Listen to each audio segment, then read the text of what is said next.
What's going on, you guys? Today I'm going to be doing the highly requested, highly demanded tutorial on mixing 808s and kicks. Now, this is how I mix it. This is all personal. I'm just giving you guys ideas or tips on how you could potentially mix your stuff. So, just want to get that out of the way.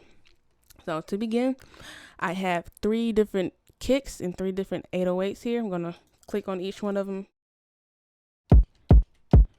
So, you can hear what they sound like. That one's like a gritty, fat one. This one's the one that's coming in some Metro stuff. No. You know.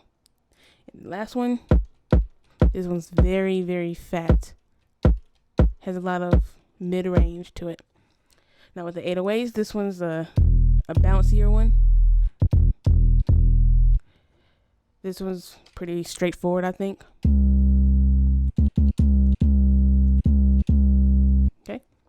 And this one's has kind of a kick attached to it. Well, no it doesn't. My bad. This one's real bassy. Okay, so I have them split up into combos. Kick. The first combo is dark blue, this blue, and then green. So I'm gonna go over to the mixer, and we're gonna go ahead and mix the first combo. So I'm gonna play you the pattern that I have in my incomplete song. And then we'll go from there.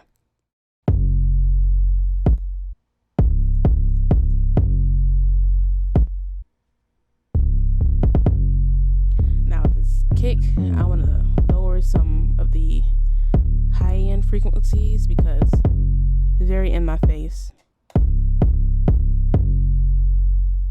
So I'm going to do just that. Going to go over to parametric EQ and turn on the thing first. All right. So you can see where this kick has its punch at. It's around here. 300. Well, I can raise the hertz, but it's around the mid range. And then it like slightly goes over to the left. Dum, dum, dum. All right. So I want some punch in it. So I'm going to raise this just a tiny bit. And I'm controlling this steepness with my mouse, the middle controller of my mouse. But it's also here in the bandwidth, if you want to see it visually. Okay, I'm going to roll off some high. Well, let me not do it that way. I'm going to go over to the band type and go over to low pass and then lower the bandwidth, or the frequency, excuse me. Oh, I'm sorry if my mic is going in and out too. I recently got a new microphone, so I'm trying to get acquainted with the settings and balancing and all that. So just a slight disclaimer. I'm sorry.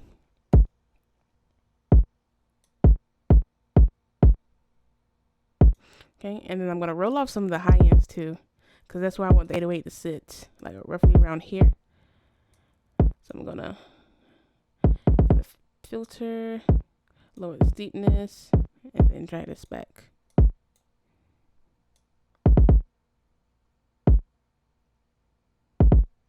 Oh yeah, and then cut off some of these mid frequencies. Just a tad bit. There we go.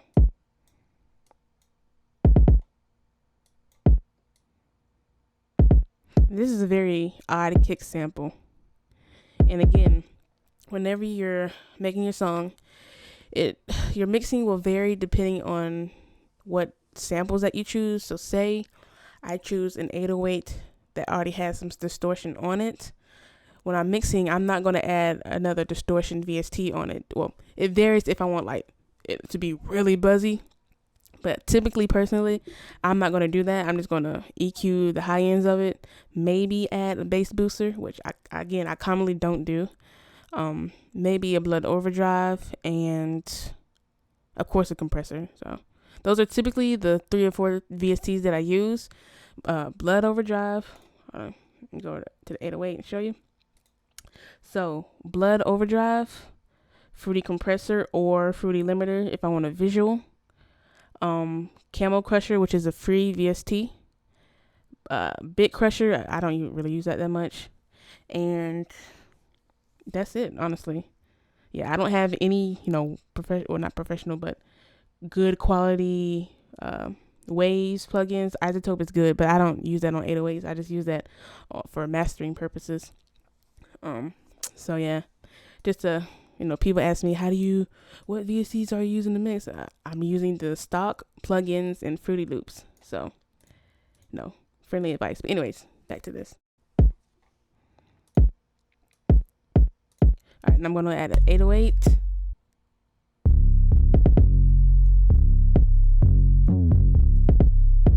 Now, this 808 has some distortion in the low end. All right. Like a tiny bit I can hear. But it sounds fine. I'm just going to cut out some of the high frequencies. I'm going to open up the master to see where both the kick and the 808 is hitting. So we have the kick of the punch roughly right here under the C4. And then the 808 is roughly around here, which is good because I want to leave good enough room for both sounds. So that way the low end of the kick isn't draining out the low end of the 808. It's sitting perfectly. And sometimes what I like to do, if I want the kick to really punch through the mix and punch through the 808, what I would do is go over to grab a peak controller. And what this does is once you have the kick and the 808 linked to it, hold on, let me unmute the kick first. Once you have the kick and the 808 unlinked to it, you'll be able to control how much the kick is punching through the actual 808 sample. So, all right, got this up. Then I'm going to go over to, or what you want to go over to the channel volume control of the sample. So of the 808, you're going to right click it, go to link to controller, and then under the internal controller where it says none, drop down and click peak. So what you're going to hear is the 808 like muffle under the kick. And just for emphasis, I'm going to mute the kick, and so you'll barely be able to hear the 808. Like it's a short blip. And if I raise it,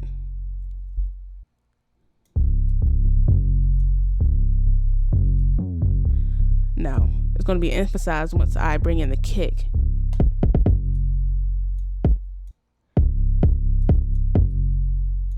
Again, I rarely use this, but it's something if you want to mess around with the peak controllers, mess around with the tension.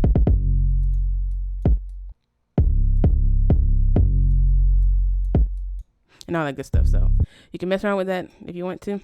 Again, I commonly don't use it that much, but just a suggestion. We got the kick and 808. I'm going to add some compressing to the kick. Lower the threshold.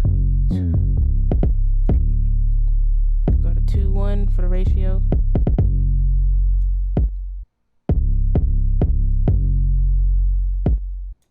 And then I'm going to compress the 808 just a tad bit.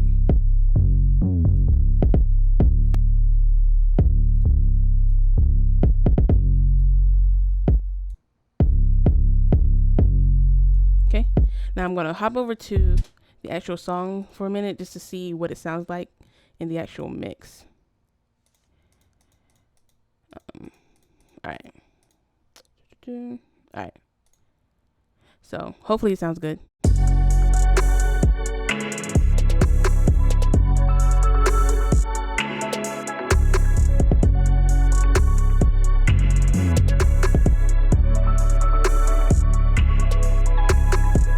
Okay, it sounds pretty good for me, being that the song isn't even done yet. So I'm going to go over to the second combo and see what this sounds like. So I can already tell this kick is going to need to be compressed and raised because it's not punching through the way I want it to, especially compared to this 808. Now, you can hear that this 808 also has some distortion on it. Like a slight buzz to it. So I'm gonna work with the kick first. Go over to the handy dandy EQ and see where it's punching at. and I'm just raising the points to where it's punching at. That way I'm trying to enhance that punch.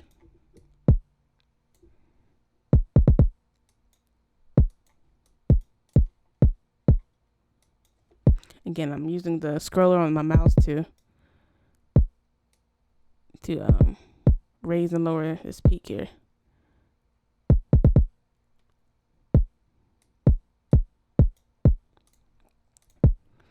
Okay, add some compression.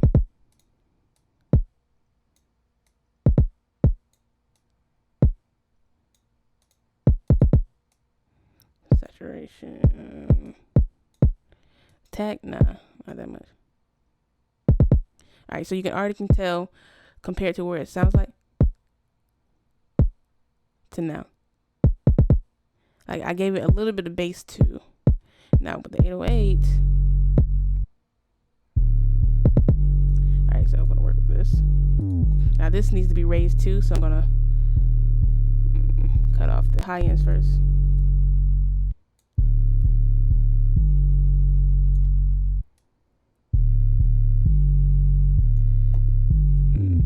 Good, okay. And what I did here was, now that it sounds kind of muffled, I'm just raising that initial bum bum bum, just raising that a little bit. Okay, and let's see what over there. Lower some of the post gain. I usually don't mess with the pre-band and post filter and all that with this. And then some compression. Good old handy dandy compressor.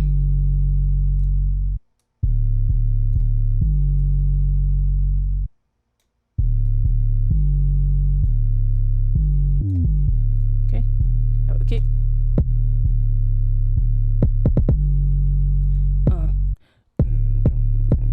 Now I want to listen to this in the mix. Oh, okay.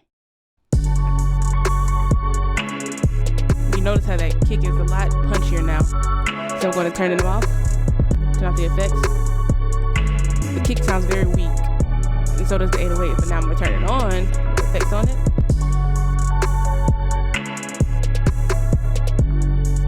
That kick is sticking out just a little bit more.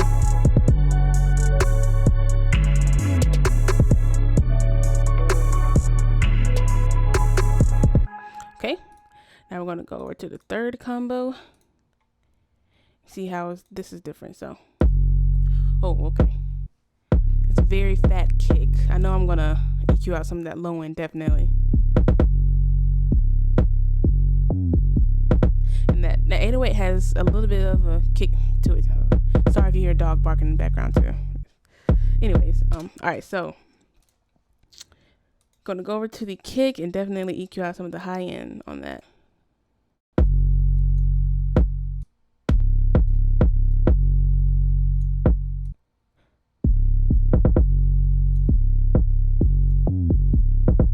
Because as you can hear, there's kind of a kick in the 808 too.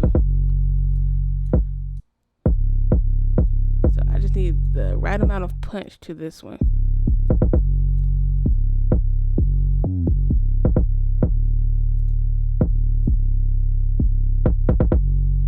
Sway just a little bit. All right. Compressor. Again, this is basic EQing. I'm not worrying about mastering or anything because, again, the song's not done, so I don't want to overdo it.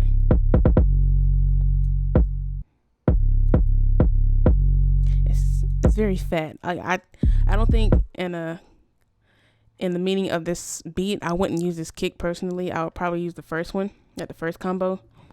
But, you know, just throwing out some scenarios to y'all. So I'm gonna go to the 808.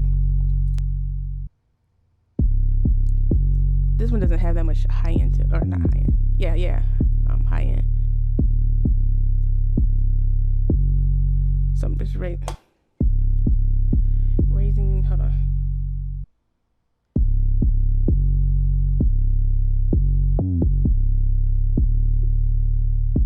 Sorry, somebody just called me. Wow.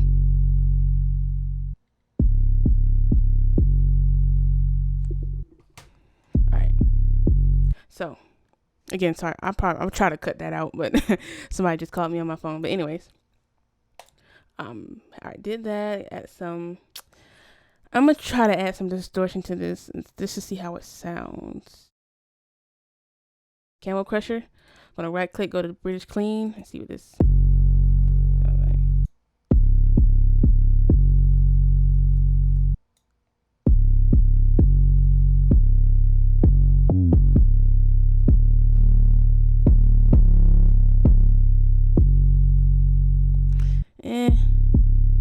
I'll leave it on there for now. Bring in kick. Turn this down some. Man, this combo sounds okay, but again, that kick, I'm not very fond of it.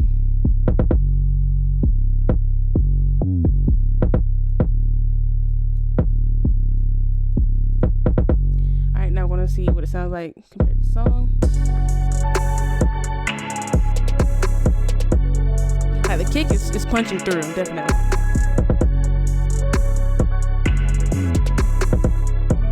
And the 808's presence is there too.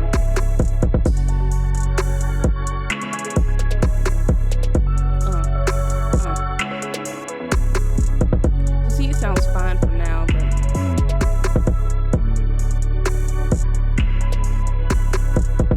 I personally like the first combo better. But again, it's all about preference, so thank you guys for watching. I hope you should learn a little bit of what I like to do, I guess. Again, it's all about EQing, I would say, is the most vital part. And compressing, EQing and compressing. And then you can begin to add your distortion and chords if you want to and all that good stuff. So I'm going to go ahead and end it now because my dog is really starting to bark a lot. So hope you all have a good evening, a good day, a good night, and thank you for watching. So peace out.